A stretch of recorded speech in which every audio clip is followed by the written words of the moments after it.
This is a prayer for the courage to continue on the journey by Lynn Cox.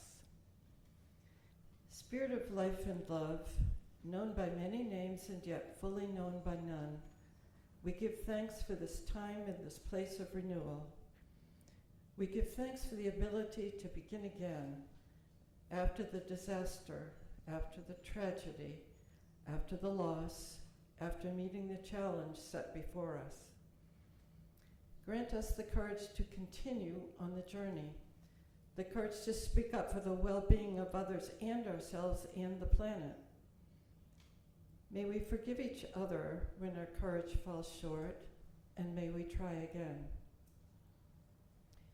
Grant us hearts to love boldly, to embody our faith and our values in living words and deeds. May our hearts open to embrace humility, grace, and reconciliation. Grant us the ability to learn and grow, to let the spirit of love and truth work its transformation upon us and within us. Grant us the spirit of hospitality, the willingness to sustain the fit dwelling place for the holy that resides in all being. Grant us a sense of being at peace in the world, even as we are in motion. Let us cultivate together the strength to welcome every kind of gift and all manner of ways to be on the journey together. To this we add the silent prayers of our hearts.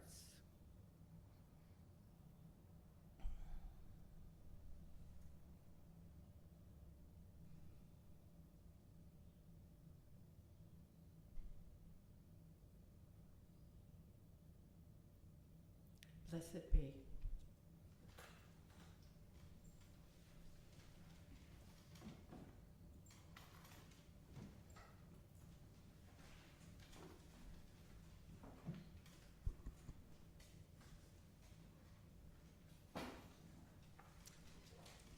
Pride began as a protest and continues as a promise. A promise that every person's dignity is worth defending. Every story is worth honoring. Every life is worth celebrating. As we give today, may our generosity be an act of solidarity. May it strengthen the work of justice, nourish the courage to live openly, and widen the circle of welcome for all who wish to belong. Thank you for supporting the work of this faith community. Please hum or sing along as Jeremy plays hymn number 1053 in your teal hymnal, How Could Anyone? The offering will now be received.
Is this good? Can Zoom hear? Hopefully, yes.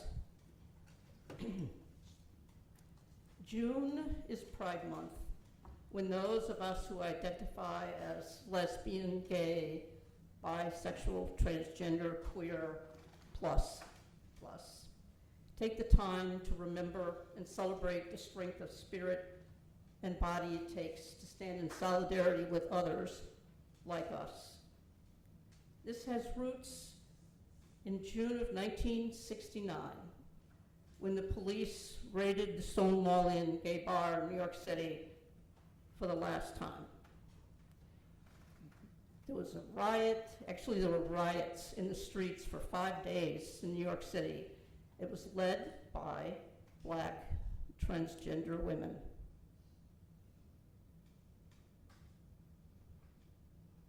So, are gay folks really magical? In 2004, our president was Sarah Shepard. Our minister was Judy Campbell.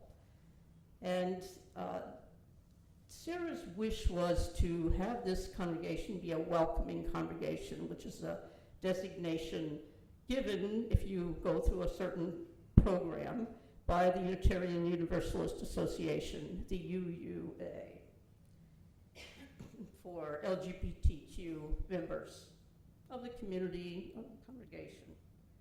We did a number of workshops. We had over 30 people from the congregation who participated as we began to learn more about our LGBTQ friends. As part of the program, we had a panel discussion. The panel was, we had 4 or 5 people on it, a parent, a grandparent who had a gay, bi, a trans, no, not trans, I don't want to say that, a family member. There was a gay man, his name was William Stewart. When it came time for William to share his story, he told us how in the deepest part of his heart,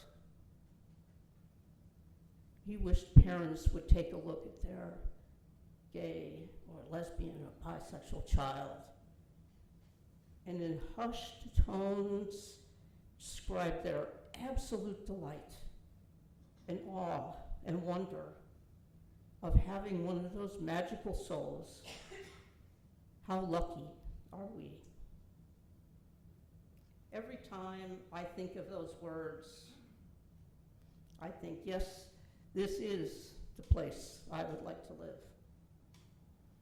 This is the world I want for your children and your grandchildren and those who follow. Now, I want to pause for a minute.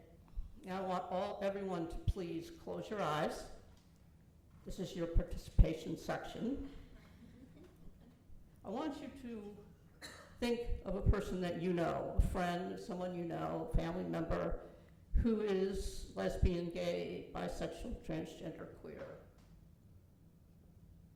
And bring that person into your mind, into your heart. I want you to invite them to sit next to you. I want you to think of them as I talk about the gifts the person brings and the fears they may have.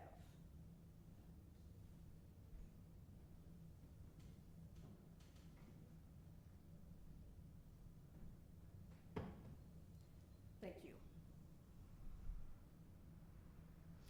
Pride at its core is about belonging. It's about saying to every queer kid, trans teen, or bisexual elder, you are not an exception to love, you are the essence of it. Pride is a spiritual practice of telling the truth about who we are and letting that truth be met with celebration. Those of us who can be out are safe and brave enough to be out, hold the door open for those who follow.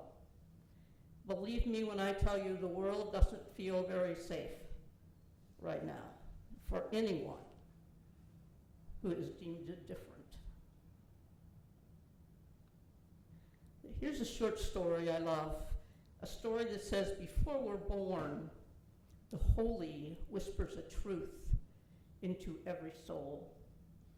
A truth about who we are, the gifts we carry, and what kind of beauty we bring into the world. Some people arrive carrying gifts that are immediately recognized. Others arrive carrying gifts that are so radiant, so surprising, and so unexpected, the world has to grow spiritually, morally, imaginatively, just to make room for them. These are our bright and magical souls. Imagine a world, truly imagine it, where every parent, upon discovering their child was gay, bi, trans, non-binary, respond not with fear or confusion, but with awe. We got one of the magical souls. How lucky are we? How lucky are we? Imagine a world where every queer adult hears that from their community. Imagine a world where every transgender teen hears that at school. Imagine that where every bisexual elder hears that in their family. Imagine a world where every non-binary person hears that from their doctor, neighbor, family. That is what our family, our community, and our world pride calls us to build. Not someday, not someday, but now. Belonging is not a passive state. It's something we create together. It's something we choose again and again and again. Belonging says you don't have to earn your place here. You don't have to hide your truth here. Belonging is the spiritual antidote to shame and isolation. Belonging is the sanctuary we build with our hands, our hearts, and our choices. Belonging is a promise we make to one another. Your gift, your life is a gift to your family, to our community. Your joy enriches us all, and your authenticity liberates us all. So today, on this Pride Sunday, let us honor the bright and magical souls among us and those who have yet to be born, not as exceptions, but essential threads in the tapestry of who we are. Now tell that person you brought in to sit beside you that they are loved. Tell them that they belong. Ask them about the truths they have faced in their lives. Bringing them into your circle of care will be life-affirming, I guarantee you. How lucky are we? How lucky are we to be a community made richer by every magical soul among us? How lucky are we to belong to one another?